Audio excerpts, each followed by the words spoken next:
Hi guys what's up, कैसे हो आप लोग। मेरा नाम एल सिंह है और आप देख रहे हैं अपना यूट्यूब चैनल नेशन फर्स्ट। तो भाई लोगों, एक हमारे सब्सक्राइबर हैं जिनका नाम है मोहा पात्रा जी। ठीक है जी, ये मैंने उनका लगा दिया है। इन्होंने मेरे को रिक्वेस्ट भेजी थी 3 दिन पहले। ये इन्होंने पहले भी रिक्वेस्ट की है एक दो बारी, तो बिज़ी होने की वजह से मैं मेरे दिमाग से स्किप कर दी है। तो मैंने अभी इन्होंने मैसेज डाला, तो अभी मैंने इनको रिप्लाई कर दिया कि मैं अभी आपकी वीडियो पे रिएक्ट करता हूँ, क्योंकि आपके जो कमेंट्स होते हैं ना, जहाँ आपकी कुछ रिक्वेस्ट होती है तो आप बहुत दिल से करते हो कि यार रिएक्ट करेंगे। ठीक है, तो आई एम सॉरी मोहपात्रा जी, मेरे गलती के लिए। तो अभी हम जो इन्होंने वीडियो में को सजेस्ट किया उसका उस यूट्यूब का नाम है द लिबरल हिंदू। तो ये वीडियो का जो टाइटल है from Sharma ji's son to uncover para SF commando. तो भाई इंडिया ब्रेवेस्ट एपिसोड 5। तो ये इस बड़ी अच्छी, ये भी मैंने देखा हुआ है इनकी पहले वीडियो पर, ये नहीं देखी हुई वीडियो, क्योंकि ये मैं फ़र्स्ट टाइम ही देख रहा हूँ और मैंने ये पहले देखी भी नहीं है। तो मैं आपके साथ मिलके ही देखूँगा। पहले मैं जो अपने द लिबरल हिंदू के जो है यूट्यूब के, इनकी मैं वीडियो पहले काफ़ी देख चुका हूँ, लेकिन ये वाली वीडियो मैं आपके साथ मिलके देखूँगा। तो ये फ़र्स्ट टाइम मैं भी देख रहा हूँ, तो आप भी देख रहे हैं। आइए मिलके देखिए मेरे साथ from Sharma ji sons to undercover para SF commando. तो ये फ़ौज के रिलेटेड मज़ा आने वाला है। तो आपको भी बहुत मज़ा आएगा, क्योंकि फ़ौज जो होती है, जो हमें सबसे प्यारी होती है अपने देश के लिए, तो उनका सम्मान करना बनता भी है। तो मेरा सल्यूट है। ठीक है, तो वीडियो स्टार्ट करते हैं। तो एंड में हम फिर इसके रिगार्डिंग थोड़ी बहुत बात करेंगे। तो चलिए स्टार्ट करते हैं वीडियो।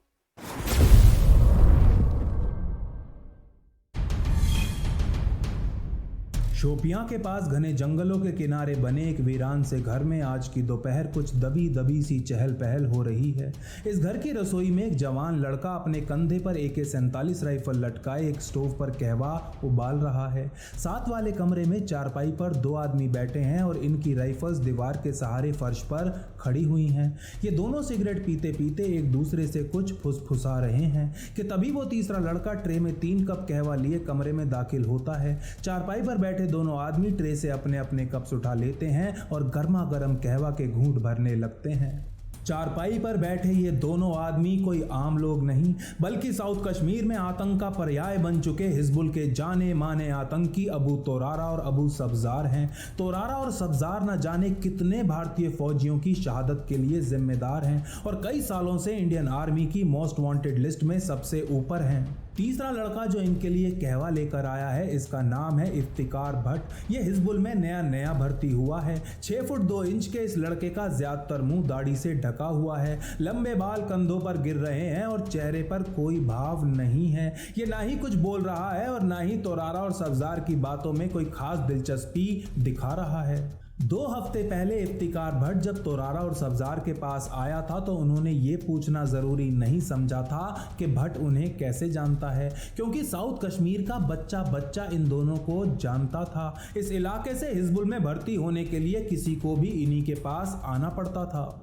भट्ट ने इन दोनों को बताया था कि 3 साल पहले शोपियां के पास एक गांव में उसका बड़ा भाई एनकाउंटर में मारा गया था और तब से ही वो बदले की आग में झुलस रहा है। किसी भी कीमत पर भारतीय फौज से बदला लेना चाहता है। इफ्तिकार भट्ट फौज से बदला लेने की तैयारी करके तोरारा और सब्जार के पास आया था। वो इन दोनों की मदद से एक आर्मी चेक पॉइंट पर हमला करना चाहता था और उसके पास चेक पॉइंट और एग्जिट रूट्स के हाथ से बने नक्शे भी थे। भट्ट की इतनी अच्छी तैयारी, फौज के प्रति नफरत और बदले की आग देख तोरारा और सब्जार केवल 2 हफ्ते में ही उसकी मदद करने को तैयार हो गए थे। लेकिन अटैक से 1 दिन पहले आज तोरारा को कुछ ठीक नहीं लग रहा था। उसके मन में भट्ट को लेकर कई सवाल उठ रहे थे। वो भट्ट के सामने बैठकर उसकी आंखों में आंख डाल के एक बार फिर पूछता है, तुम कौन हो? भट्ट पहले तोरारा को देखता है, फिर सब्जार की तरफ अपनी नजरें घुमाता है, अपना कप बड़े ध्यान से जमीन पर रखता है और खड़ा होकर अपनी राइफल को जमीन पर फेंकते हुए जोर से बोलता है, अगर तुम्हें मुझ पर जरा सा भी शक है तो तुम मुझे अभी यहीं के यहीं गोली मार दो। अगर तुम्हें मुझ पर यकीन नहीं है तो ये ऑपरेशन नहीं हो सकता, इसलिए यही अच्छा होगा कि तुम मुझे मार डालो। पहली बार भट्ट को इस तरह गुस्से में देख तोरारा खड़ा होकर नाक से नाक सटा भट्ट को घूरने लगता है और फिर अपना मुंह दूसरी तरफ घुमा सब्जार की तरफ देखता है, शायद ये पूछने के लिए कि इस लड़के के साथ क्या करना है। लेकिन जैसे ही तोरारा अपना मुंह सब्जार की तरफ घुमाता है, भट्ट अपनी सलवार से एक 9mm पिस्टल निकाल के बिजली की रफ्तार से एक के बाद एक 4 राउंड्स फायर कर डालता है। तोरारा और सब्जार दोनों ही जमीन पर पड़े होते हैं। इफ्तिकार भट्ट नीचे झुक के दोनों की नब्ज चेक करता है, जमीन से अपना कप उठाता है और आराम से चारपाई पे बैठकर कहवा पीते पीते सूरज छिपने का इंतजार करने लगता है। सूरज छिपते ही भट्ट को अपने पैरों पर एक लंबी यात्रा जो करनी थी, उसे वापस वहीं जाना था जहां से वो आया था, जहां उसे इंडियन आर्मी की 1 पैरा SF के मेजर मोहित शर्मा के नाम से जाना जाता है।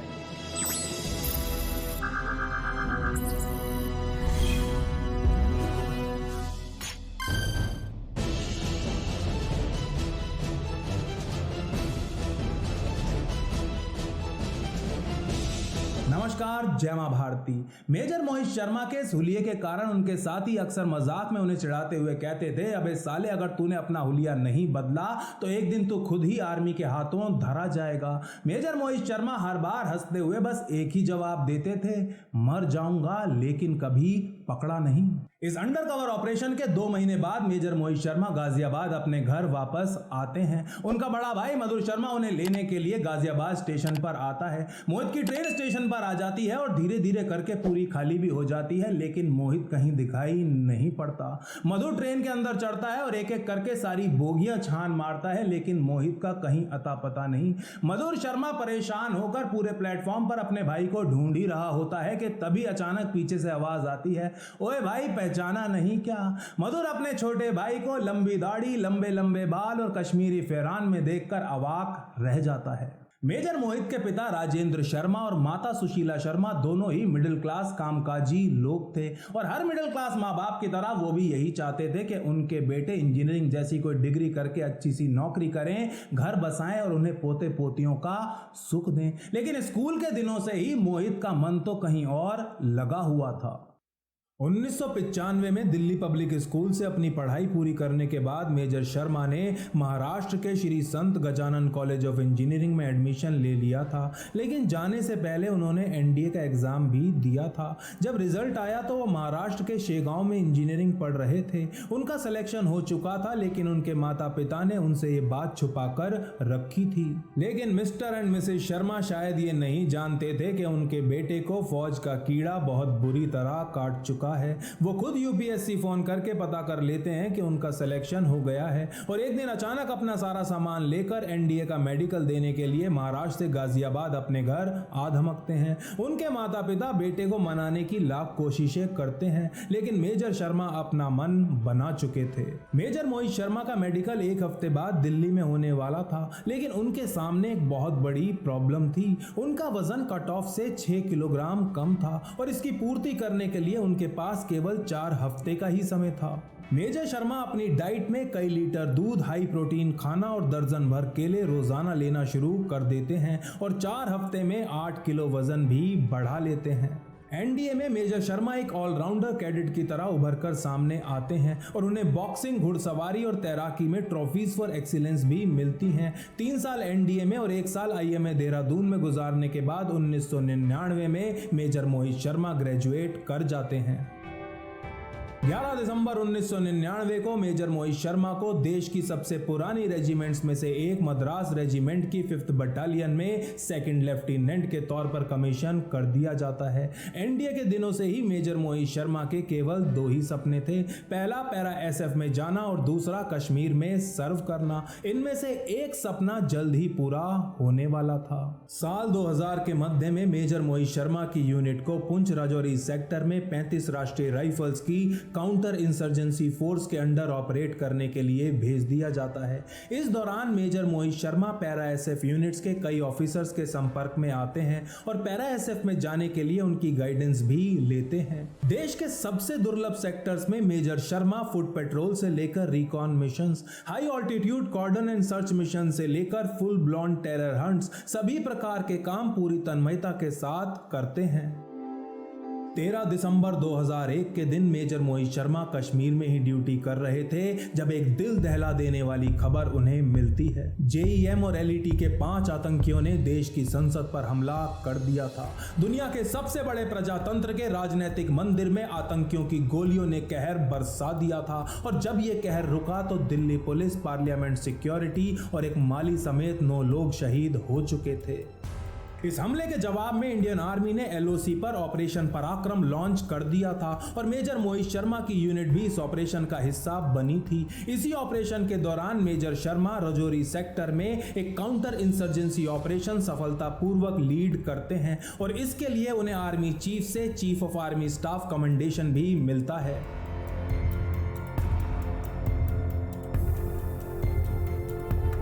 मेजर मोहित शर्मा जब पहली बार पैरा एसएफ के लिए अप्लाई करते हैं तो तबीयत खराब होने के कारण उनका सिलेक्शन नहीं हो पाता, लेकिन 2003 में दूसरी बार कोशिश करने पर वो 1 पैरा एसएफ में सेलेक्ट हो जाते हैं। उस दिन मैरून कलर का बैच पहनने की खुशी मेजर मोहित नहीं छुपा पा रहे थे, लेकिन उधर उनकी मां सुशीला का गुस्से से बुरा हाल था। वो अपने बेटे से जानना चाहती थी कि जब वो पहले से ही इतना खतरों से भरा काम कर रहा है तो और भी ज्यादा खतरनाक यूनिट में जाने का क्या मतलब है। लेकिन अपने बेटे का जवाब सुनकर सुशीला जी का गुस्सा थोड़ा शांत हो जाता है। मेजर मोहित शर्मा को 1 पैरा एसएफ में पहली पोस्टिंग कश्मीर नहीं बल्कि चंडीगढ़ में मिली थी। उस समय मेजर मोहित शर्मा कैप्टन थे। चंडीगढ़ में मेजर मोहित शर्मा की मुलाकात आर्मी सर्विसेज कोर की कैप्टन रिश्मा सरीन से होती है। दोनों को प्यार हो जाता है और दोनों एक दूसरे के साथ समय बिताने लगते हैं, लेकिन अभी दोनों की प्रेम कथा को शुरू हुए चंद महीने भी नहीं हुए थे कि 2004 की शुरुआत में मेजर मोहित को कश्मीर से वापस बुलावा आ जाता है। ये ही वो समय है जब मेजर मोहित शर्मा एक बेहद खतरनाक अंडरकवर मिशन को सफलतापूर्वक अंजाम देते हैं। कई हफ्तों की प्लानिंग और डीप कवर में रहने के बाद मेजर मोहित शर्मा साउथ कश्मीर में हिजबुल के टॉप रिक्रूटर्स अबू तोरारा और अबू सब्जार को खत्म कर देते हैं। 19 नवंबर 2004 को मोहित और रिश्मा शादी के पवित्र बंधन में बंध जाते हैं और शादी होते ही मेजर मोहित को पहले इंडियन इन्फेंट्री स्कूल के कमांडो ट्रेनिंग विंग और फिर स्पेशल फोर्सेस ट्रेनिंग स्कूल में इंस्ट्रक्टर के पद पर तैनात कर दिया जाता है। इतनी कम उम्र में कमांडोज का इंस्ट्रक्टर बनना एक बहुत ही बड़े सम्मान की बात थी और मेजर शर्मा के माता पिता भी खुश थे कि उनका बेटा अब खतरे से दूर है, लेकिन उनकी ये खुशी ज्यादा दिन नहीं रहती। अक्टूबर 2008 में मेजर शर्मा को एक बार फिर कश्मीर बुला लिया जाता है। 20 मार्च 2009 मेजर मोहित शर्मा और उनके अंडर 1 पैरा एसएफ के 25 पैरा ट्रूपर्स की टीम कुपवाड़ा में बेस्ड थी। दोपहर के समय मेजर शर्मा को उनके सेक्टर कमांडर का एक फोन आता है और कुछ मिनट बाद 3 बजे उनकी टीम विलगाम में स्थित 6 राष्ट्रीय राइफल्स बटालियन के हेडक्वार्टर के लिए निकल जाती है। 6RR का सीओ मेजर शर्मा को बताता है कि उसकी एक टीम ने हफरूदा के जंगल में कुछ आतंकियों को स्पॉट किया था और एक छोटी सी मुठभेड़ के बाद सभी आतंकी बचकर निकलने में सफल हो गए। ऐसी सिचुएशन में मेजर मोहित शर्मा की टीम को बुलाए जाने का केवल एक ही मतलब था, उनको 6RR से बचकर भागे आतंकियों का शिकार करना था। इंटेलिजेंस भी कोई ज्यादा साफ नहीं थी, कितने आतंकी हैं एग्जैक्टली कहां पर हैं कुछ नहीं पता था। बस इतना पता था कि 18 मार्च की सुबह वो एलओसी क्रॉस करके अंदर घुसे हैं और इस वक्त हफरूदा के विशालकाय जंगलों में छुपे हुए हैं। 21 मार्च 2009 समय रात के 2:30 बजे मेजर मोहित शर्मा और उनकी टीम विलगाम से हफरूदा में मौजूद 6RR के उस स्क्वाड की लोकेशन के लिए पैदल ही निकल पड़ते हैं। सुबह 4 बजे मेजर मोहित की टीम उस लोकेशन पर 6RR के स्क्वाड से मिलती है और स्क्वाड का अल्फा कंपनी कमांडर पूरी सिचुएशन पर मेजर मोहित को ब्रीफ करता है। ब्रीफिंग के बाद 6RR का एक ऑफिसर मेजर मोहित और उनकी टीम को जंगल के 700 मीटर अंदर उस पॉइंट पर लेकर जाता है जहां आतंकियों के साथ उनकी मुठभेड़ हुई थी। इसके बाद मेजर मोहित शर्मा 6RR के ऑफिसर्स से कहते हैं इस ऑपरेशन को अब स्पेशल फोर्सेस टीम कंडक्ट करेगी, आप लोग वापस जा सकते हैं, धन्यवाद। मेजर मोहित शर्मा अपने एक पैरा ट्रूपर को हेडक्वार्टर्स के साथ कम्युनिकेशन करने के लिए 6RR के साथ ही छोड़ देते हैं और बाकियों को 8-8 लोगों के 3 स्क्वाड्स में बांट देते हैं। एक स्क्वाड का नेतृत्व मेजर मोहित शर्मा अपने जोड़ीदार हवलदार राजीव कुमार के साथ खुद करते हैं, दूसरे का नायब सूबेदार उत्तम चंद और तीसरे स्क्वाड के नेतृत्व का जिम्मा हवलदार राकेश खंडेलवाल को सौंपा जाता है। तीनों स्क्वाड्स अलग अलग दिशाओं में बर्फ से ढके हफरूदा के घने जंगलों में फैल जाते हैं और जल्द ही हवलदार राजीव के स्क्वाड को बर्फ में आतंकियों के पैरों के निशान भी मिल जाते हैं। ये निशान देख हवलदार राजीव को पता चलता है कि ये आतंकी हाईली ट्रेंड हैं और इन्हें पकड़ना आसान नहीं होने वाला। आतंकियों ने बहुत ही संभलते हुए अपने पैरों के निशान बर्फ पर छोड़े थे।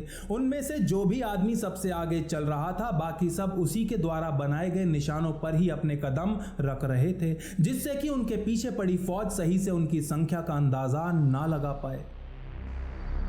अभी मेजर मोहित और उनके पैराट्रूपर्स ये सोच ही रहे होते हैं कि अब आगे किस दिशा में जाया जाए कि तभी थोड़ा आगे निकल चुके मेजर मोहित के स्काउट पैराट्रूपर नेत्र सिंह रेडियो पर घोषणा करते हैं कि उन्होंने 2 आतंकियों को स्पॉट कर लिया है और आतंकियों ने उन्हें। आधे सेकंड बाद अफरूदा की बर्फ से ढकी पूरी वादी गोलियों की आवाज से गूंज उठती है। मेजर मोहित शर्मा और उनकी टीम के ऊपर गोलियों की बौछार शुरू हो चुकी थी और ऐसा लग रहा था जैसे गोलियां चारों दिशाओं से आ रही हैं। पैराट्रूपर नेत्र सिंह को 2 गोलियां लगती हैं और वो वहीं पर शहीद हो जाते हैं। मेजर मोहित शर्मा अपनी टीम्स को तुरंत जो भी मिले उसके पीछे कवर लेने का आदेश देते हैं और आतंकियों की दिशा में अंदाजे से फायरिंग करने लगते हैं। अभी सुबह के 11 बजे थे और आतंकी मेजर शर्मा के स्क्वाड से आगे फैलकर उन्हें घेर चुके थे। फायरिंग पैटर्न को देख मेजर शर्मा समझ जाते हैं कि आतंकी उनसे 50-60 मीटर की दूरी पर एक आर्क यानी कि आधा गोला बनाकर AK-47 बंदूकों से गोलियां बरसा रहे हैं। मेजर मोहित शर्मा हवलदार राकेश को, जिनका स्क्वाड चोटी की तरफ जा रहा था, उनको रेडियो पर फटाफट ऊपर से आतंकियों को एंगेज करने का ऑर्डर देते हैं। हवलदार राकेश का स्क्वाड तुरंत 2-2 की जोड़ियों में फैलकर आतंकियों पर अपनी टार 21 राइफल से गोलियां बरसाने लगते हैं कि तभी एक गोली हवलदार राकेश के पैर में आकर लगती है। हवलदार राकेश तुरंत अपना कॉम्बैट पटका उतार के घाव पर बांध लेते हैं और लड़खड़ाते हुए दुश्मन पर फायरिंग करना जारी रखते हैं। मेजर मोहित शर्मा को पता था कि आतंकी उनसे कहीं ज्यादा बेहतर और सुरक्षित लोकेशन से फायरिंग कर रहे हैं, इसलिए वो अपने साथियों को किसी तरह थोड़ा और पीछे जाके पेड़ों के पीछे कवर लेने का आदेश देते हैं। जैसे ही उनके साथी पीछे जाना शुरू करते हैं, मेजर मोहित शर्मा उनको कवर प्रदान करने के लिए आतंकियों पर फायरिंग करने लगते हैं। हवलदार राजीव चिल्लाते हुए कहते हैं, सर पहले आप कवर ले लो, मैं इनको संभालता हूं। लेकिन मेजर शर्मा जवाब देते हैं, नहीं नहीं तुम जाओ, मैं बाद में आऊंगा। अभी उनका वाक्य पूरा भी नहीं होता कि एक गोली उनकी बाईं बाजू में आकर लगती है। मेजर मोहित शर्मा भी फटाफट अपना कॉम्बैट पटका उतार अपनी बाजू पर बांध लेते हैं और फायरिंग करना जारी रखते हैं। जैसे ही मेजर मोहित शर्मा के ज्यादातर पैराट्रूपर्स कवर ले चुके होते हैं, वो अपने स्क्वाड के लांस नायक सुभाष सिंह को आतंकियों के ऊपर MGL यानी कि मल्टी ग्रेनेड लॉन्चर फायर करने का ऑर्डर देते हैं। लेकिन दुश्मन पर ग्रेनेड फायर करने के लिए अभी सुभाष पोजीशन ले ही रहे होते हैं कि एक गोली उनकी कोहनी में आकर लगती है। मेजर मोहित जैसे ही देखते हैं कि सुभाष अब MGL ऑपरेट नहीं कर सकता, वो उसे पीछे आने का ऑर्डर देते हुए खुद MGL उठा लेते हैं और दुश्मन की दिशा में एक के बाद एक 6 ग्रेनेड्स फायर कर देते हैं। आतंकियों की तरफ से होने वाली फायरिंग एकदम से धीमी पड़ जाती है। इस समय तो ये बात किसी को नहीं पता थी, लेकिन मेजर मोहित शर्मा ने MGL से 4 आतंकी मार गिराए थे। ग्रेनेड्स का धुआं छटने के बाद मेजर मोहित शर्मा पीछे अपने साथियों के साथ कवर लेने के लिए दौड़ पड़ते हैं और जब वो कवर लेने के बहुत करीब होते हैं, एक गोली उनकी छाती के बाईं तरफ आकर लगती है। हवलदार राजीव तुरंत अपने टीम लीडर की मदद करने को भागते हैं।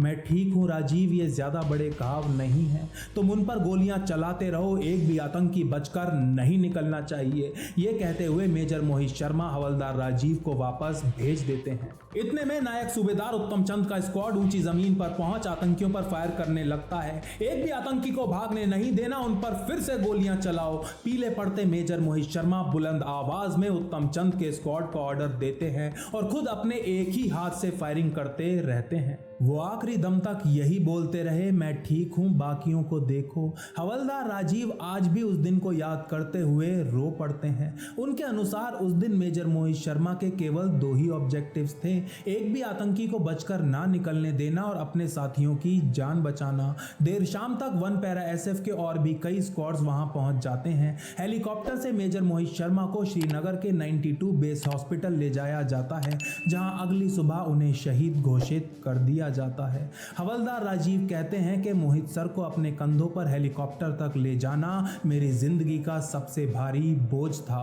5 दिनों तक चले इस ऑपरेशन में 12 आतंकी मारे जाते हैं, जबकि मेजर मोहित शर्मा समेत 4 पैराट्रूपर शहीद होते हैं। ऑपरेशन खत्म होने के बाद सीन की जांच में पता चलता है कि 12 आतंकियों में से एक हाईली ट्रेंड शार्प शूटर था, जिसके पास टेलीस्कोपिक राइफल थी। यही कारण था कि ऐसे ऑपरेशन में 1 पैरा एसएफ जैसी देश की सबसे एलीट यूनिट के 4 फौजी शहीद हो गए हों।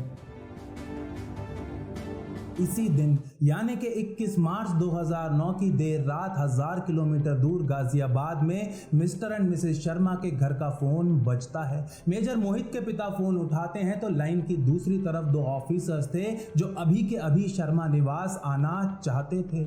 मेजर मोहित के पिता राजेंद्र शर्मा आज भी उस फोन कॉल को याद करते हुए कहते हैं, मैंने मोहित की मां को उठाया और उसे बताया कि मोहित के 2 साथी अभी घर आना चाहते हैं। तो ये सुनकर उसका दिल बैठ गया और तबीयत बिगड़ने लगी। जब दोनों ऑफिसर्स मेजर मोहित के घर आकर उनके माता पिता को यह सूचना देते हैं कि उनका बेटा शहीद हो गया है, तो सुशीला शर्मा बेहोश होकर नीचे गिर पड़ती हैं। ऐसा ही कुछ हाल पटियाला में मेजर मोहित की पत्नी रिश्मा शर्मा का भी होता है। जब उन्हें यह सूचना मिलती है तो वो भी बेहोश होकर नीचे गिर पड़ती हैं और एक रात के लिए उन्हें आईसीयू में भर्ती कराना पड़ता है। हर साल 21 मार्च को मेजर मोहित शर्मा की 1 पैरा एसएफ यूनिट में आज भी उनकी याद में 2 मिनट का मौन रखा जाता है।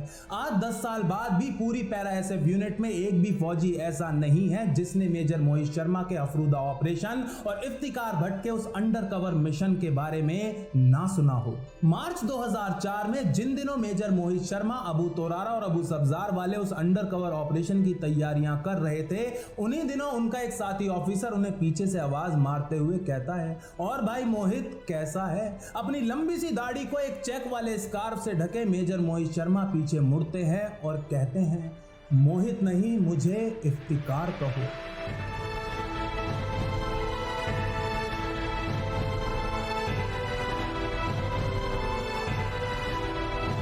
क्या बताएं, वो देख वाकई में मतलब हम इतना मिस कर रहे हैं। हमें ऐसा लग रहा है कि शायद वो कहीं से आएगा आगे और आकर बोलेगा कि मम्मी मैं आ गया। अभी तक भी ये लगता नहीं है कि वो चला गया। जिस कोने में खड़े होते हैं ऐसा लगता है कि मोहित बुला रहा है।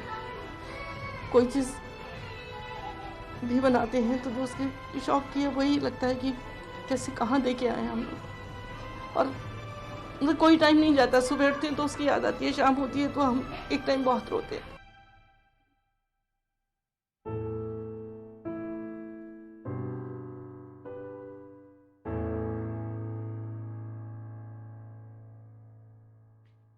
तो भाई लोगों, यहाँ पे होगी वीडियो ख़त्म। क्या बोलूँ यार, ऐसी बातों पे ना बोला नहीं जा सकता, क्योंकि जैसे हम कहते रहते हैं हम फौज है, ये है, वो है ना, बॉर्डर पे खड़ी है। आपने कभी सोचा आप कितने सुकून से सो जाते हैं? हमने कभी नहीं सोचते। ठीक है, रात को पार्टियां करते हैं, मस्ती करते हैं, सब कुछ करते हैं, जाते हैं इधर जाते हैं, फ्रीली घूमते हैं। लेकिन कभी हमने ये वीडियो, मैं तो जो जब देख रहा था तो मेरे को तो सेम टू सेम वो जो पिक्चर्स थी वो दिमाग में चल रही थी। थैंक यू भाई मोहा पात्रा जी। वैसे मैंने मोहित शर्मा जी की स्टोरी पहले थोड़ी सी सुनी हुई थी, लेकिन इतनी डीपली नहीं मेरे को पता था पर ये इतना डीप नहीं था। तो हम सोचते ही नहीं है कि सरहद पे कोई खड़ा है, ठीक है, ठंड है, गर्मी है, सर्दी है, रात को मिशन चल रहा है। आधे तो मिशन हमें, आधे क्या 90% मिशन तो हमें पता ही नहीं होते कि कहाँ कहाँ हमारी जो फौज है, जहाँ जो भी डिफेंस के हैं ठेकेदार, वो हमारे लिए क्या क्या कर रहे हैं। पैरा तो करती रहती है मिशन, मार्कोस भी करते रहते हैं। ठीक है भाई, मैं ऐसी वीडियो देख के इमोशनल हो जाता हूँ। ठीक है, मेरे से फिर बात नहीं हो पाती इतनी। एक प्राउड फीलिंग आती है अंदर से, जो ऐसा लगता है कि यार इनको सल्यूट करना बनता ही है। आप जब भी रास्ते में कोई फौज वगैरह देते हो तो यार सल्यूट करने को दिल करता है उनको। सल्यूट हम क्यों करते हैं? अपने उसके लिए कि हमें ये सुरक्षा दे रहे हैं, तो इज्जत तो देनी बनती है। कई लोग हैं हमारे इंडिया में, मिशंस होते हैं, ठीक है, फ़ौज नहीं बताना चाहती, लेकिन कुछ पॉलिटिकल पार्टी ऐसी होती हैं, होता ही है, वो सबूत मांगने, फ़ौज से सबूत काहेगा यार, तुम्हें सबूत मांगना है गवर्नमेंट से मांगो, तुम्हें झगड़ना है गवर्नमेंट से, अपोजिशन वाले गवर्नमेंट से झगड़े, उससे झगड़ो, लोग भी आपस में, ठीक है, करो। लेकिन जो बंदा आपको नहीं जानता, जो बंदा जिसको मार रहा है उसको नहीं जानता, वो वहाँ पे खड़ा हुआ है, ठीक है, अपना सब कुछ छोड़ छाड़ के, अब हम सिर्फ तब तक बात करते हैं जब तक कोई बात रहती है, घूमती रहती है, जब वो बात चली जाती है तो कितने हमें, मेरा ख्याल नहीं, शायद आपको, शायद मेरे को नहीं पता कि आपने कभी इसके बारे में सुना हो। अगर सुना होगा तो जैसे मैंने भी सुना था, इतना डीपली कभी मैंने रिसर्च नहीं किया, ठीक है, तो ना मैं डीपली मैंने कभी इनके बारे में ये स्टोरी जैसे इन्होंने सुनाई है, क्योंकि ये इनका बताने का एक ढंग भी ऐसा ही है, बंदा वैसे ही एक पिक्चर बनने शुरू हो जाती है, वैसे ही इमोशनल हो जाता है। तो सल्यूट है सबके लिए, ठीक है। तो मैं इसमें क्या कहूँ, ठीक है, अगर आपको भी ऐसी वीडियो अच्छी लगती हैं, ठीक है, तो हमारे फौजी भाइयों के लिए मैं ये कहना चाहता हूँ कि सल्यूट है सर आपको, एक बारी फिर से, आप ग्रेट हो, ठीक है। तो अगर आपको ये ऐसी वीडियो पसंद है तो ठीक है, तो अपने भाई को भी, ठीक है, नेशन फर्स्ट को भी लाइक करना, सब्सक्राइब करना, शेयर करना। मैं एक चीज़ और बोलना भूल गया, मैं ये कहना चाहता हूँ कि जैसे ये आर्मी है ना, ऐसे ही मैं चाहता हूँ कि हमारी जो यूट्यूबर्स हैं जहाँ फिर सोशल मीडिया पे हैं, वो ऐसे ही आर्मी बन के आगे निकलें, ठीक है। लेकिन इतना इसमें श्योरिटी है कि आपकी इसमें जान नहीं जाएगी, ठीक है। अगर तो आप इंफॉर्मेशन वॉरियर बनते हो, समझो ये भी एक किस्म की बटालियन ही है, तो आपकी इसमें जान नहीं जाएगी, जान जो जाती है वो सरहद पे जाती है भाई। लेकिन इसमें सिर्फ टाइम जाता है, टाइम ये जाता है कि कई यूट्यूबर हैं हमारे, ठीक है, जो मेहनत कर रहे हैं लेकिन उनको रिवार्ड्स नहीं मिलते, ठीक है। तो अपने भाई के चैनल को भी सब्सक्राइब करो, लाइक करो, ठीक है। दुश्मनों को स्ट्रॉन्ग करना बंद कर दो। जो वो आर्मी है उसको तो हम करते ही हैं, जो ये आर्मी में बनाना चाहता हूँ, जब बनना चाहता हूँ, ठीक है, सोल्जर बनना चाहता है, सब्सक्राइब करोगे तो आप भी एक सोल्जर के तरह मेरे साथ जुड़ जाओगे, ठीक है। तो इसी के साथ बस मैं यही कहना चाहता था। थैंक यू वंस अगेन, ठीक है, मिलेंगे नेक्स्ट वीडियो में, तब तक के लिए जय हिंद।